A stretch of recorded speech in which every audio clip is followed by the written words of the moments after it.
নমস্কাৰ অসমবাসী, আপোনালোকৰ সপোনৰ ঘৰটো অতি কম পইচাত বনাম বুলি ভাবিছে নেকি? যদি ভাবিছে এতিয়া আৰু ৱেইট কৰিবলৈ দৰকাৰ নাই। আমি জানি ইণ্টেৰিয়ৰ কনষ্ট্ৰাকশ্যনৰ পৰা এটা নতুন স্কিম লৈ আহিছোঁ, য'ত আমি আপোনালোকৰ সপোনৰ ঘৰটো অতি কম পইচাত বনাই ৰেডি কৰি দিম।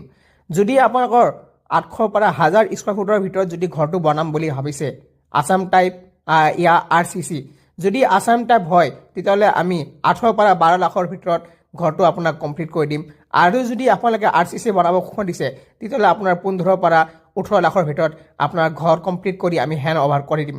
যদি আপুনি গুৱাহাটী বা অসমত যিকোনো জেগাত থাকে তেতিয়াহ'লে আপোনালোকে আমাক যোগাযোগ কৰিব পাৰে আৰু আমাৰ এই নাম্বাৰটো তলত দিয়া আছে। আপোনালোকে চাব পাৰিছে এই ছাইটটোত আমি এপ্ৰক্সিমেটলি 50% কাম হৈ গ'ল, য'ত আমি ফাউণ্ডেশ্যন কৰি কলম উঠাই এণ্ড দেন আমি স্লেব কাষ্টিং কমপ্লিট হৈ গ'ল। Please like, share and subscribe কৰিব। Thank U.